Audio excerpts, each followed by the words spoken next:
Important video है, क्योंकि इस वीडियो में मैं आपको क्लियरली ये बता दूंगा स्टेप बाय स्टेप कि री एग्ज़ाम होगा कि नहीं होगा। ये फाइनल वीडियो मान के चलिए, इसके बाद कोई वीडियो आने वाला नहीं है रीनीट से रिलेटेड। क्या सबूत सफिशियंट है, क्या रीनीट होगा, कल की जो प्रेस कॉन्फ्रेंस है उससे क्या बात निकल के आई, और सबसे इम्पोर्टेंट बात यह है कि कल की प्रेस कॉन्फ्रेंस से पहले आपके जो सो कॉल्ड कोचिंग वाले हैं उन्होंने ट्वीट करने शुरू कर दिए। इसलिए शुरू कर दिए कि कहीं अगर एजुकेशन मिनिस्टर ने आपका रीनीट अनाउंस कर दिया तो उनका क्रेडिट न चला जाए। इसलिए आपने देखा होगा 1-2 घंटे पहले सबने शुरू कर दिया था कि वो उनका स्कोर हो जाए उसमें। हालांकि ऐसा कुछ नहीं हुआ। एजुकेशन मिनिस्टर ने कहा कि फ़िलहाल कोई भी एग्ज़ाम को हम रद्द नहीं करेंगे, 8 तारीख को देखा जाएगा क्या होगा। लेकिन अभी तक के सिनेरियो से क्या पता चल रहा है, एनईटी नेट का एग्ज़ाम कैंसिल किया गया है, दोबारा री एग्ज़ाम कराया जाएगा। सबसे बड़ी इम्पॉर्टेंट बात यह है कि नेट के एग्ज़ाम में जिस दिन एग्ज़ाम हो उसके कुछ ही दिनों में एनटीए ने डिसीजन ले लिया कि एग्ज़ाम में कुछ धांधली हुई है और उन्होंने एक्सेप्ट किया और तुरंत उसको री एग्ज़ाम के लिए बोल दिया। लेकिन नीट के केस में उन्होंने अभी तक एक्सेप्ट ही नहीं किया है कि कोई धांधली हुई है। प्रूफ्स बहुत सारे आए हैं, पटना का केस आया हुआ है, वहाँ पे प्रूफ मिले हुए हैं, कुछ केसेस मिले हुए हैं।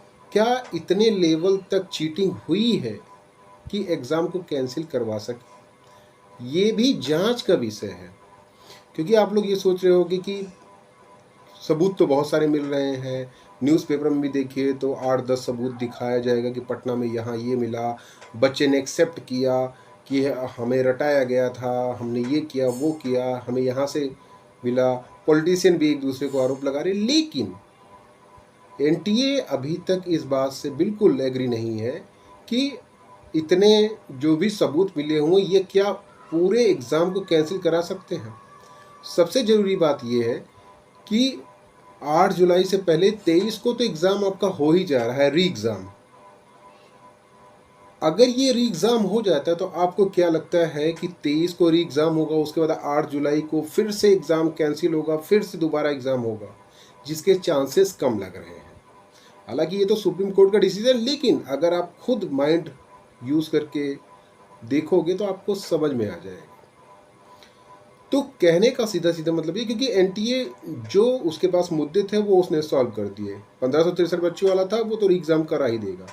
वो अपनी तरफ से यही दावा पेश करेगा कि ये जो पटना वाला केस है इसमें हमने कल्प्रिट को जो भी कल्प्रिट था उसको हमने बिहाइंड द बार कर दिया, जिनको गिरफ्तार किया उन पे एक्शन हुआ, कुछ एजेंसीज पे भी एक्शन हुआ।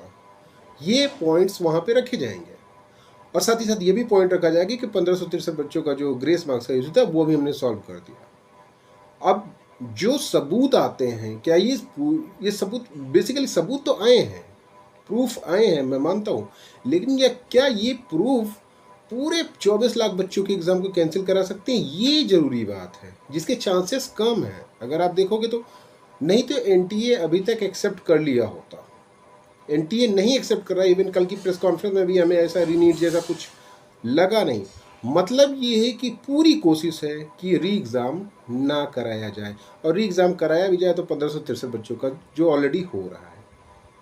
तो कहने का सीधा सीधा मतलब ये कि आप इस तरह के 50 वीडियो आप देख लीजिए, हो सकता है 8 जुलाई तक और भी वीडियोज़ आएँ, और भी सोशल मीडिया पे कुछ ऐसे प्रूफ आए कि इसने गवाही दी, उसने गवाही दी, ये हुआ वो हुआ। वो फाइनली सुप्रीम कोर्ट में जाता है, उसका क्या वेटेज रहता है, क्या उसका सबूत का वेटेज इतना है कि पूरा एग्ज़ाम कैंसिल करा देगा, ये मैटर करेगा। अब ये देखते हैं फाइनल क्या होता है, लेकिन चांसेस मुझे कम लग रहे हैं क्योंकि री एग्ज़ाम तो ऑलरेडी आपका हो ही रहा है। That's all.